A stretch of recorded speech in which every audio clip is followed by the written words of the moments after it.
this computer. Good morning, everyone. Suzanne Taylor King here, life and mental performance coach for entrepreneurs.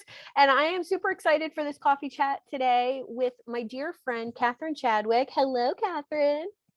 Hey, Suzanne, I'm delighted to be here with you too. Thanks so much. This is fun. Oh, you're so welcome. We just had a little brief discussion before I hit record on this, and we're going to talk a little bit today how, as coaches, it's so important for all you coaches out there listening to ruffle your own feathers. And I've recently had a couple health challenges and needed to demand more of myself or ruffle my own feathers and say what's working, what's not working, and where are you lying to yourself, Suzanne, and holding myself to that higher standard that even my doctor wouldn't hold me to.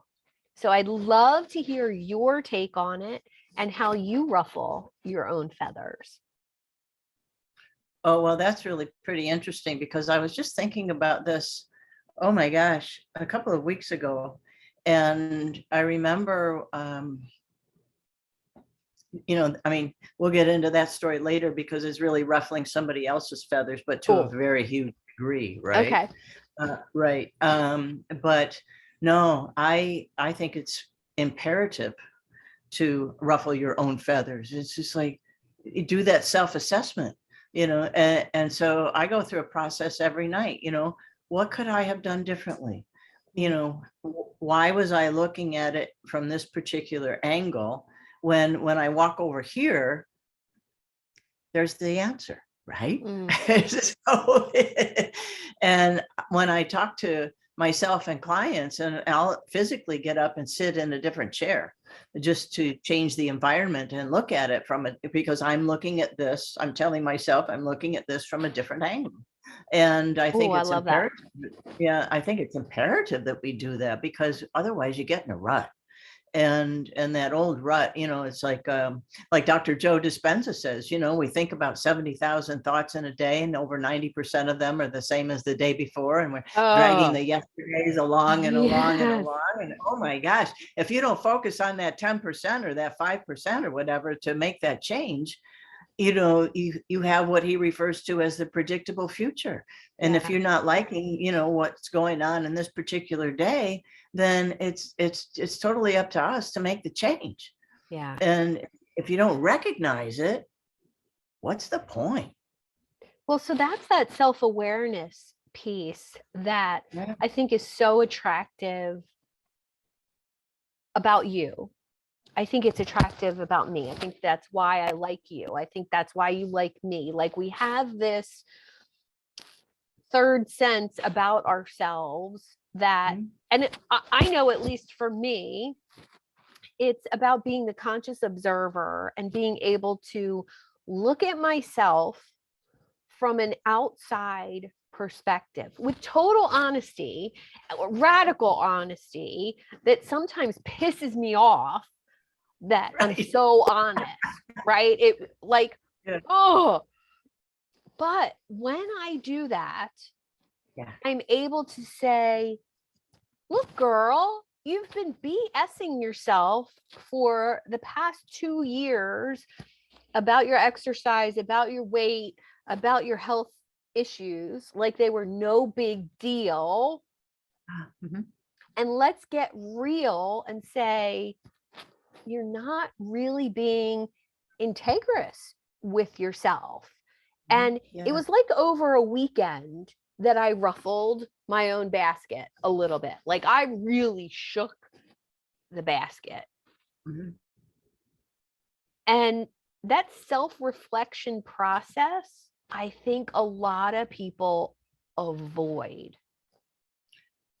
I don't disagree with you on that. In fact, it was really pretty interesting. I was having a conversation with somebody I'd had a very long-term relationship with, and they weren't happy that I really wanted to be learning new things. And I'm like, come on, there's so much fun to be had and different experiences to explore. And it was like, no. And my response, what was not rehearsed, but it was just like fell right out. And it was just like, there's so much more to my life than helping you live yours. And I mhm. don't even know what to And say about that.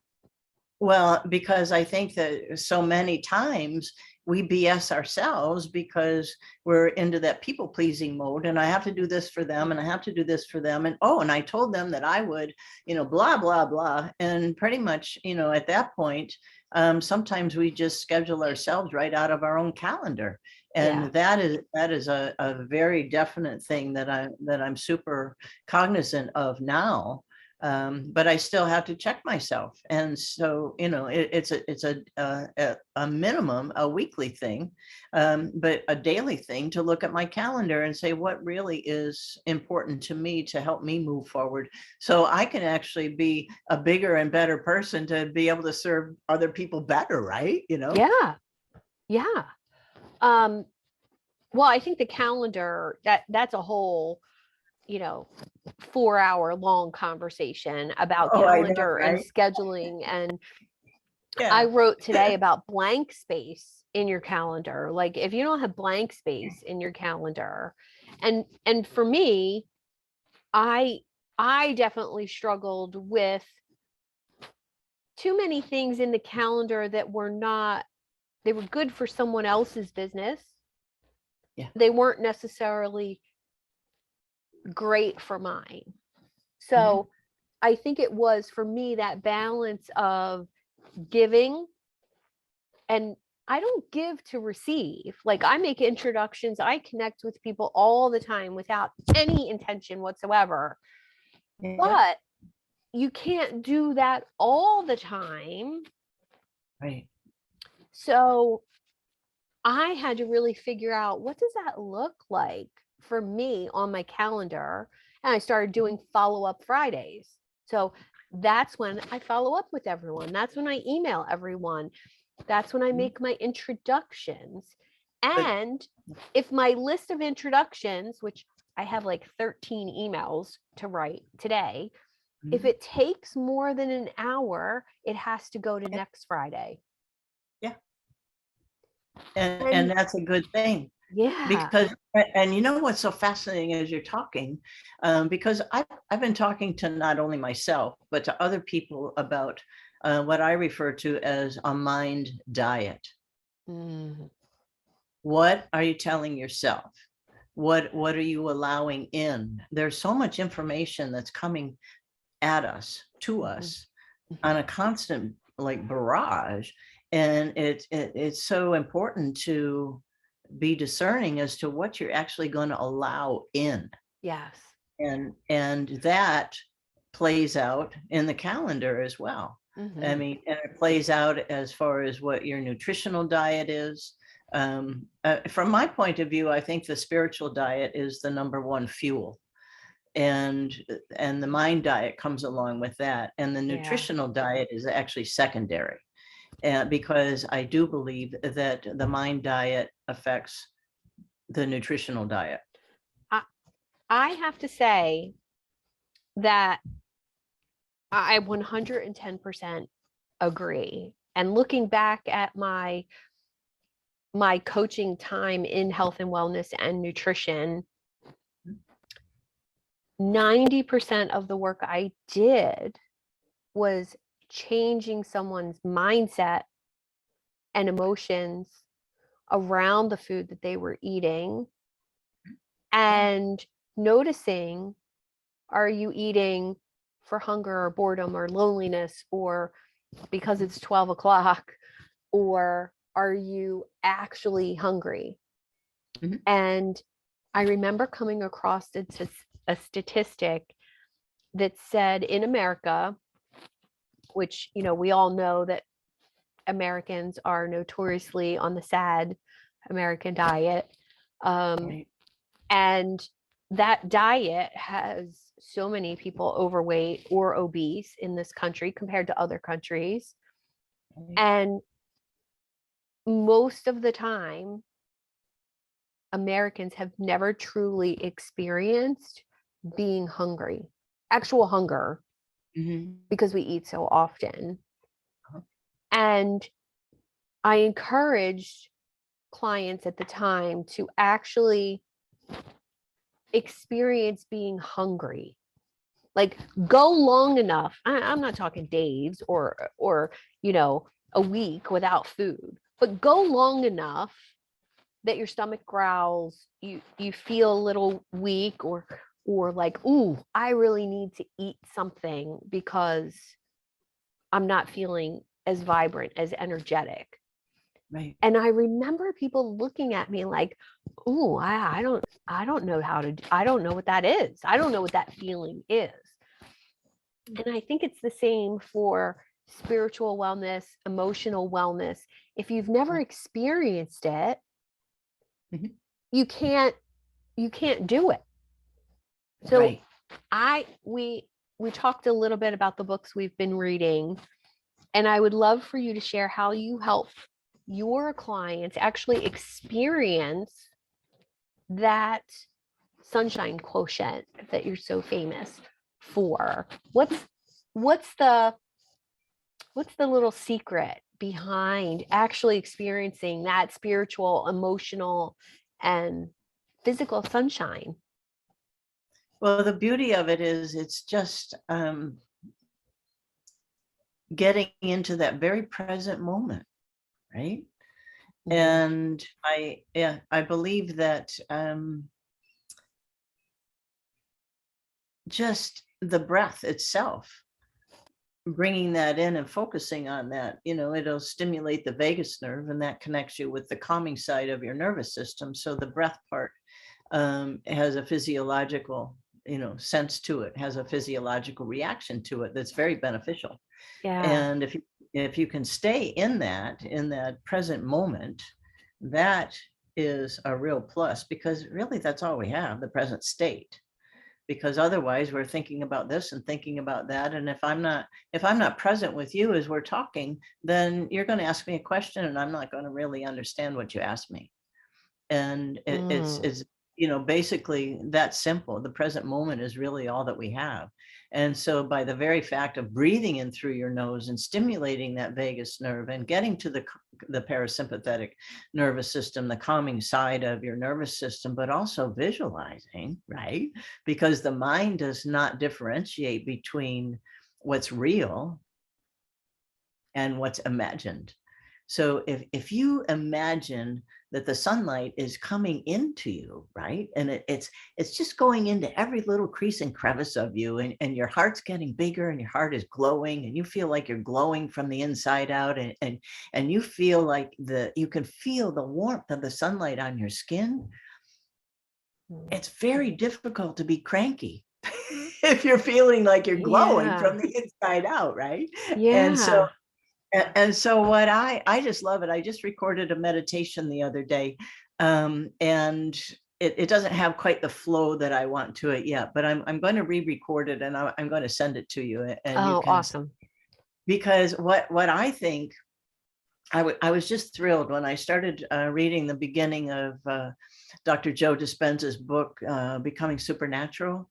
Mm, And in the intro there, he's talking about, we're light beings, we're always emitting light and information. And I'm like, oh my gosh, he's talking about the sunshine quotient. He's just not yeah. about the same, using that term, because sunshine quotient refers to lighting gradients in photography and radiology, but I use it with people because you can see the different levels of radiance, and your radiance is your calling card in this life. So if you're a storm cloud coming down the street, nobody's going to want to talk to you, right? And so So true. I So know. true. And I love it because it's visual and it's visceral and it's easy for people to actually experience it. Mm, And so I refer to it as the training wheels for establishing a mindfulness practice, because I think this is not the be all that ends all, but it's easy for people to experience it starting out, or add it to a mindfulness practice they may have. And then it goes from there, because, oh my goodness, once you can quiet your mind and open yourself up to all of the information that's coming to you, your life changes. mm. If you don't change your energy, nothing's going to change. I mean, I noticed when you first started to talk, and I don't know if you noticed, whenever anyone says to me about being in the present moment, or they say the word presence or awareness or meditation or any of those words, I have a reaction that is an inhale. It's deeper than I'm currently breathing. And my eyes close for a longer blink than normal. So it's kind of like, like I want to absorb, and I'm getting goosebumps now as I say that, which is amazing. I want to absorb anyone who talks about those things. So I feel like you just gave me like a shot of your sunshine quotient. And when we can do that for other people, wow. Mm-hmm. Well, you know what's so interesting is that I believe this all came to me as a download. And it started out with people asking me like, oh my gosh, what are you doing? You're so bright all the time, you know? And I would say, well, I have a high sunshine quotient.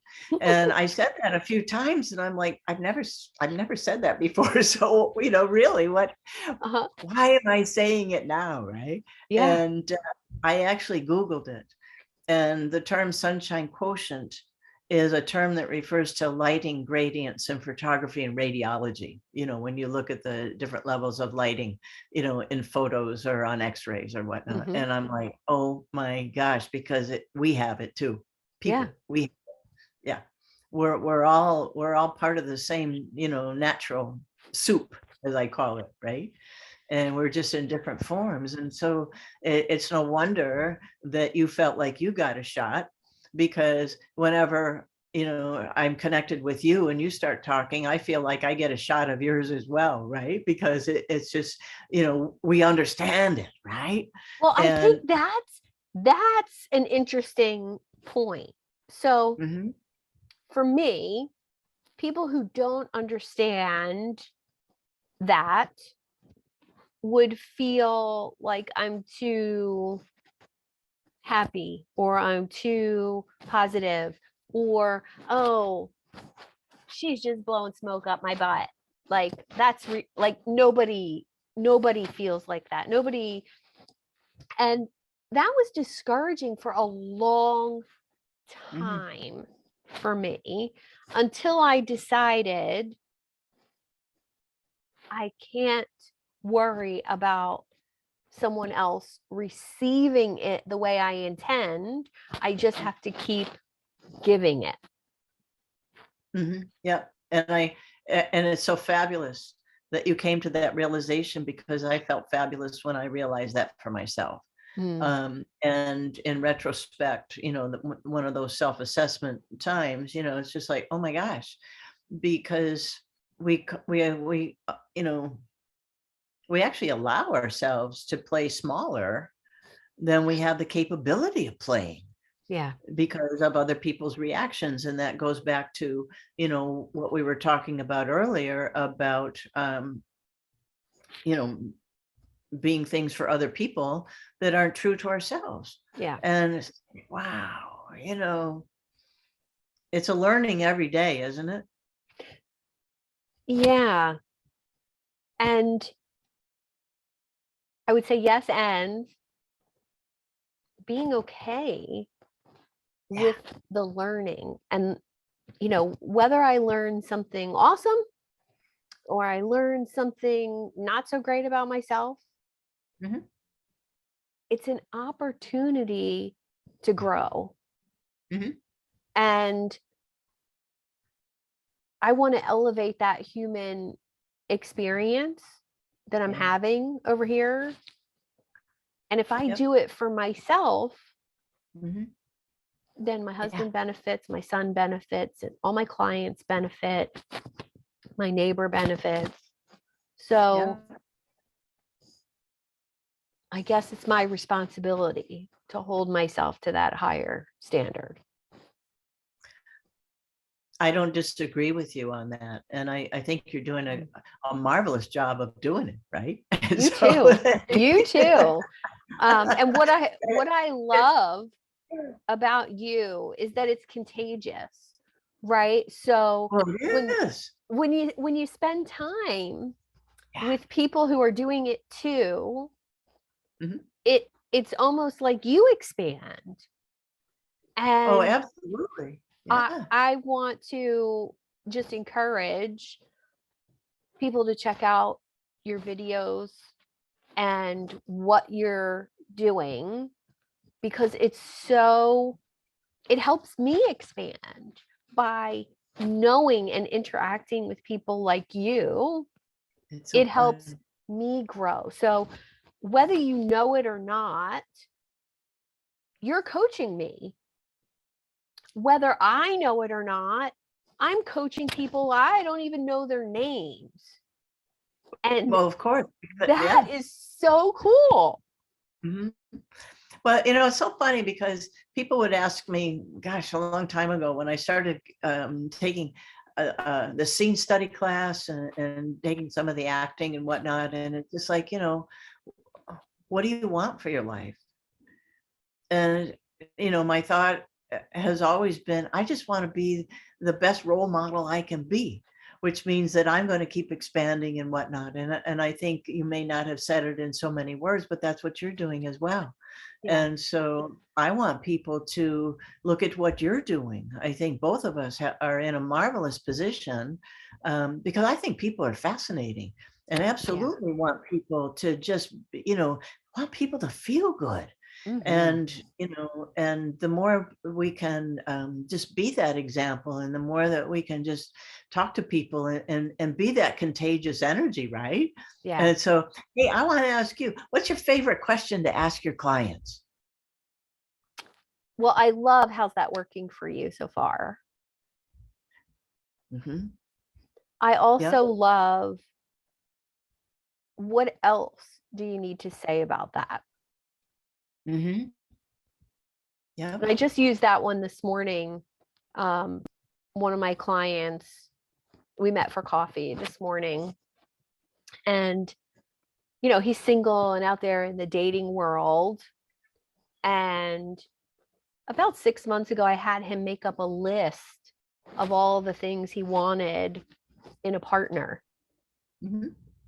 And then beyond the list, I said, what else do we need to think about here? And he said, I don't know. I said, is that true? So I love that. I love Byron Katie's work. It's so simple, but we don't I know. ask ourselves those questions often enough. Yeah. And he said, maybe I need to know the deal breakers ahead of time. Mm. And I thought, I like that. So I went home and I created this morning, I came home from that coffee and I created a deal breaker list for somebody being a client of mine. Mm-hmm. Never done that before. I know Uh-huh. who my ideal client is, but who isn't? Who would basically disqualify themselves? Mm-hmm. And I made a list of things that are no longer or have never been acceptable or desirable or attractive to me to work with someone. And it was so empowering because I make lists like that all the time for myself. Mm-hmm. But when it came to my business, it was really powerful to not only know what you want to create, but also what you don't want. Right. Not that you want to focus on what you don't want, but I think you need to know in order to really go for what you do want. Well, there's always the up and the down, right? I mean, that polarity is just all part of the human experience, and you've got to have, like the desire is a positive charge and the expectation of having that desire is the negative charge. And if you don't have both polarities, then nothing's really going to go anywhere, right? And so I think it's important to have that deal breaker list for ourselves and then be able to pass that concept on to other people, because it absolutely, if you don't know what you don't want, you're just going to keep accepting and bumbling along as to whatever is coming your way. Yeah. Instead of going, hey, I want XYZ. Yeah, it's that discernment process again, right? We have to have it for ourselves and we have to have it for things outside of ourselves. Mhm. I mean, well, I find sometimes I'm I'll have something on my calendar and back to the calendar and it's on there and I had put it on because it is a priority, but I get to that and it's not very convenient at the time. And it's just like, oh, well, I could do that later. And then, but now it's just like, hey, that procrastination doesn't serve anybody. And if I'm not keeping my word with myself, where is that going to lead, right? Yeah, I'm just going to invite that same, experience from other people as well. So it's just like, all right. Well, I think I needed to repeat that so many times early in my career. That discernment process of what I do want versus what I don't want. And also, I would say being, I won't say fearless, but I would say not being swayed by fear. If there's fear there, cool, acknowledge it. Right. Someone I maybe want to have a relationship with, or I want to coach, or I want to be coached by, if I'm feeling like, oh, should I reach out to that person? Or I took fear as not a limiting thing. Like, don't let that stop you just because you're afraid. And that's been really helpful as well. I would love to know your take on fear as a woman out there in the world. You're acting, you're great at improv conversations like we're having right now. You're coaching, you're out there actively networking, meeting people. I'm sure stepping onto social media when you started coaching was a little like, okay, here we go. Yeah, no question. How did you step past that fear? I'd love your tips. I just started wrapping it up in the sunlight. We're all such a part of nature, and there are definitely cycles to everything. And I think some of that we have to allow some of those cycles to be the cycles that they are. However, I think it's easy for some people to allow the winter cycle to go on way too long because of fear. They're not willing to plant those new seeds, or they're reluctant to see about doing something new. Gosh, try it. You might like it, right? Yeah. Or if you try it, you might not like it, but and it's all information. And so, yes, in the beginning, and I didn't start doing it intentionally in the beginning because I've always been very athletic, and I would change my physiology. I would actually do some push-ups or do some squats or just go for a walk or something. And now, because it's so immediate, to be able to just take in that big, deep, beautiful sunlit breath and just wrap it up and say, okay, I got you. Here we go. But we're going anyway. The seatbelts are on and the ride started. So I love that. I love that. Seatbelt's already on. Let's go. Yeah, we're going. Yeah. Well, how can our listeners today get in touch with you? And what do you have currently happening in your coaching practice? Well, my website is theartofselfcraftsmanship.org. And the Sunshine Quotient is incorporated into that site. And my email is cc, just the two letters cc, at sunshinequotient.org. And I just love it. My grandkids call me CC too. I was going to ask, can I call you Cece? I love it. Of course. Of course, yes, yes. And I'm putting together just a very short 5-module program that is not quite ready to go up yet. And the title of it is Harvesting the Good. And because I do believe that there is good in everything, and you can use that information to empower yourself. And it's not quite ready to go, but I am doing a webinar next week on the 7th at 1:00, and for Harvesting the Good. And it'll only run about a half hour. It'll be a little intro of what this program is about. But I also offer some information and some tools that people can actually just use, coming out from, or give things to think about, right?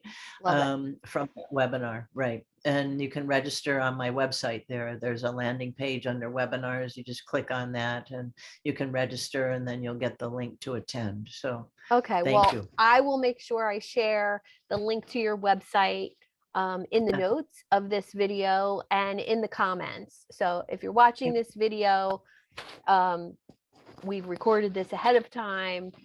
I'm going to put the link to Catherine's website in the comments so you can get on her email list and register for that webinar. You've given some great ones in the past. I love you, support you in everything you do. Thanks for being here for a coffee chat today. And I love being with you. I love you. And also, yeah, and please, I keep my eye out to see what I can share from you. But if you have something specific, give me a nudge, because I can't wait to share things for you. Thank you. Thank you so much. You've done so much for my positivity, and just, I love the fact that you're in my circle. And this just shows the power of connecting with other people who do something similar to what you do, which is one of the reasons why I started Coach Conversations every month on the 3rd Wednesday of the month at 7 p.m. Eastern Standard Time. If you're a coach or a consultant and you would like to join other people that are thinking like Catherine and I think, please reach out to me or visit my website, SuzanneTaylorKing.com, and go under resources to events, and you'll be able to register for Coach Conversations. Hope to see you then. And thanks again, Catherine, for being here today. Suzanne, thank you very much. And have a beautiful day. I will. The sun's coming in over here. I feel it. Love it. My plants are happy. And perfect day. All right. Take care. Take care. Thanks a lot.